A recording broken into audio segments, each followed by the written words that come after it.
Hello, everybody. Welcome to another episode of Dwayne's Inc. Wrestling Conference. Before I begin, please give me a thumbs up, give me a like, give me a comment below. Let me know what you think. Please follow, subscribe to the channel. If you do that, it'll help me grow the channel and do more things in the future. But like I always like to say, thank you for watching.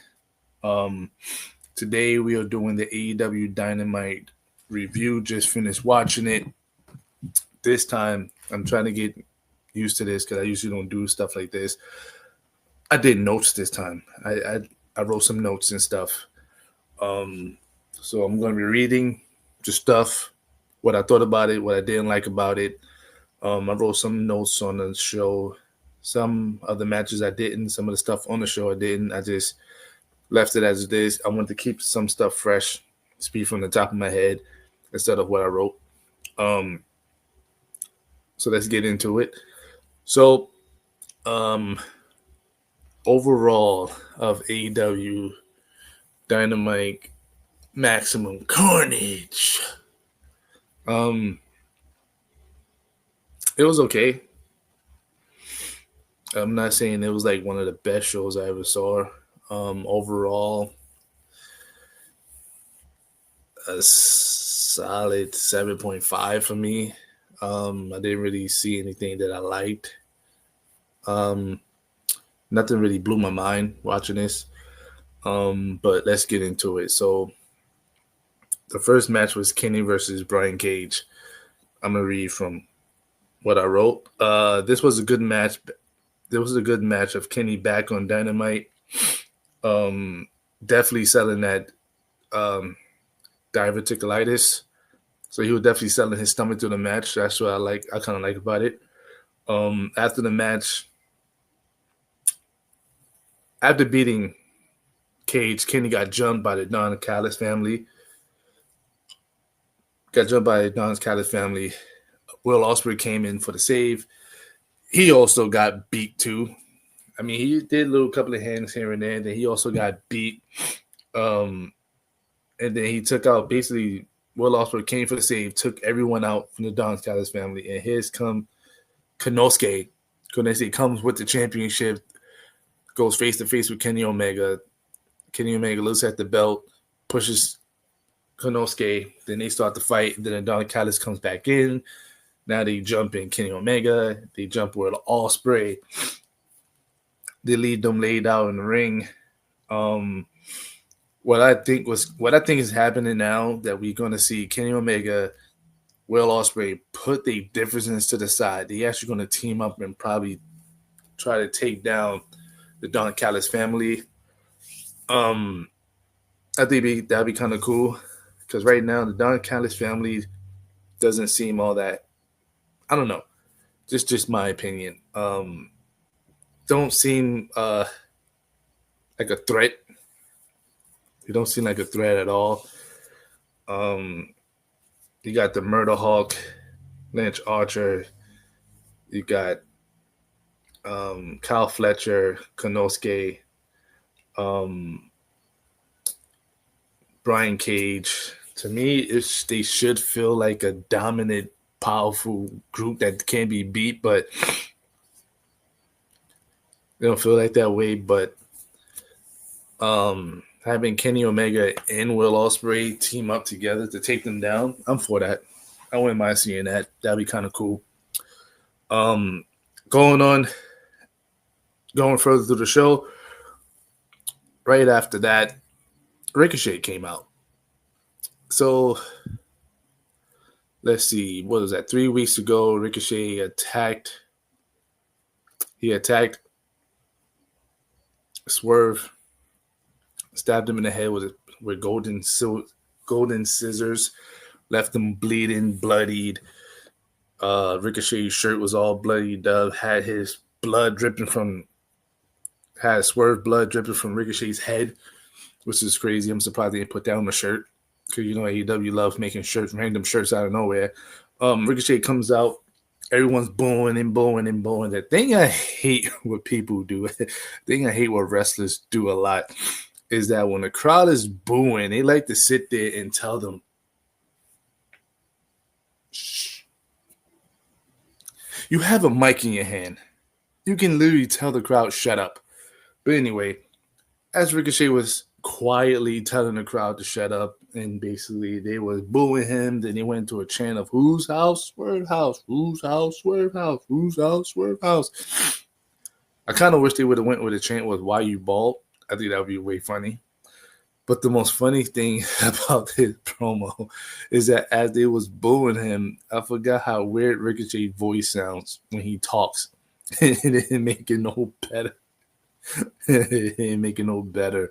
But Prince Nana came from behind and hit him with a chair, laid him out. Swerve came out, came walking to the ring slowly, had a chain around his neck, went to go hit Ricochet while he was laid on the floor. He rolled out, chased him out the building. To be honest, I'm actually looking forward to this Ricochet versus Swerve. I want to see what they want to do with this different version of Ricochet, because over the years we see nothing but babyface Ricochet, but seeing a heel Ricochet would be kind of cool, different. So I'm on board for that. I wouldn't mind seeing where this goes, but just that his voice was funny. Right after that, we had Private Party with Mark Briscoe versus the Hurt Syndicate. The Hurt Syndicate basically dominated this match. Like it was a one-sided, and you definitely can see that the Hurt Syndicate, it definitely going to take those tag titles off Private Party. Sorry. The crowd loves Hurt Syndicate. Hurt Syndicate is okay to me. I'm still not a fan of it after seeing the Hurt Business. All they're just doing is trying to recapture what they did in WWE. I'm still not on board with this group. See how it goes, but they definitely taking the tag titles off of Private Party. Then after that, there was an MJF. There was an MJF and Jeff Jarrett promo. I didn't write no notes on it because I really didn't care, to be honest with you. MJF, to me, is getting stale because he keeps doing the same thing over and over. It's nothing new. Jeff Jarrett is on this retirement tour, I guess, is to win the big one, I guess. Like, I really don't care for a match of MJF versus Jeff Jarrett. I know who wants that. Like, I get it. AEW is probably the place where everyone want to have their last match. So now they want to go out like Sting. Everybody want to have their last match tour. So now we just saw Sting's going his last match tour. Now we got Jeff Jarrett going on his last match tour. Don't really care for it. Didn't really care for the segment between MJF and Jeff Jarrett. Don't really care for when a match comes. I'm not invested in this at all. Didn't really care. So after that was Hook versus Christian. Was not really a big fan of this feud either between Hook and Christian. The match was okay. It wasn't the best. Still I'm not a fan of Hook. Christian's all right. Like I said, I wasn't really invested in this feud or build up, whatever you're trying to do. But Smojo returned. So that was the highlight of that. I actually like that. But other than that, everything else didn't really care for. Yeah, I didn't really care for this at all. After that, I think it was a backstage segment between Jeff Jarrett and the natural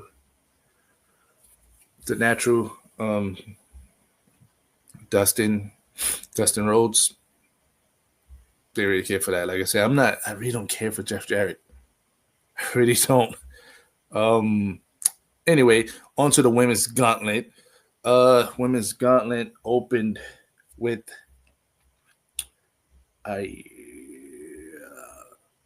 why am I forgetting her name? And I just saw it. Scotlander. Yeah, Scotlander. And oh my goodness, I was about to call her Becky Lynch. Oh my. Y'all know who it is. I'm sorry, I forget names, but it was Scotlander and I forgot the redhead chick's name. I want to call her Becky Lynch, but that's not Becky Lynch. But anyway, they started the match, the gauntlet match. The most craziest thing is this, and this is what's weird about AEW. You watch AEW. I only watch WWE, AEW, New Japan here and there, TNA here and there. But when they introduce a new person and it's more like a who's this? Who's this? So they had a person come out. I think her name was Megan Bain. Don't even know who that is. The crowd was like, who? They would no, they didn't say who, but they were just quiet, like just looking like, who is this? Don't know who she is. But the announcers kept saying that, oh, she's from Start. Well, she was in AEW back in the day. I guess during the dark eras. Who was watching AEW Dark? I don't know.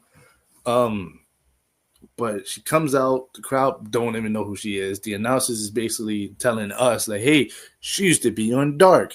Then she went to Stardom. And Mariah May had like a shocked face, like, oh my God, like, we don't know who this is. Some people do, but I don't know who this is. I don't know who Megan Bain is. But I mean, she looks all right. She looks big. She looks strong. Her and Scotland was going at it. The girl with the red hair. What is her name? I don't know her name. But anyway, girl with the red hair. I'm going to get it someday. Girl with the red hair, whatever. This women's gauntlet was predictable as hell.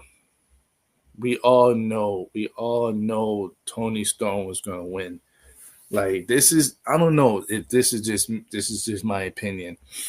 Toni Storm is getting her title back. Mariah May, this title reign's trash. Straight butt. So they definitely give it to Toni Storm. She's probably going to act like brand new, like, oh my God, this isn't the first time I've ever had the AEW Women's Championship. This is a celebration. She's probably going to do that whole, I don't know, like, I forgot, whatever, amnesia, whatever thing. But this was very predictable. We knew Toni Storm was going to win. Wasn't really a fan of this gauntlet anyway. I hate when things is predictable. And then main event, we have Hobbs versus Moxley. This is another predictable match. Like, going into this main event, I just knew Hobbs wasn't going to win. So I definitely wasn't invested in this. Like, Hobbs was not winning this match. Was it a good match? Of course, it was a good match. He was basically popping out of everything Moxley was putting to him. He had the most offense in this match. He was basically dominating this match. I get it. They tried to make him look like tried to make him super strong. Like, you can't put him down, which they should have been doing this with Hobbs since the beginning. Like, hopefully they continue doing this with Hobbs. But after Tony Khan basically gave us that 12-man match for Collision, and then Hobbs is on Edge and FTR team, it just kind of basically spoiled that he ain't winning. Like, he wasn't going to win his match. And that's why I wasn't really invested in this, because I knew he wasn't going to win. So I hate when they do stuff like this. Like, it blows the match. Like, I really did not care for this match at all. Was the match good? Yes. Did I like the match? Yes. But I already knew the outcome of it. Don't get me wrong. When WWE does it, you can, like, when a Cody match comes, like, what was it? Basically all of Cody's matches, to be honest with you. It's predictable in a way. Like, he ain't gonna win, but sometimes I sit there and like, that only if he could just win. Like, if it was up to me, why not give the Hobbs the title? This Death Rider storyline is trash.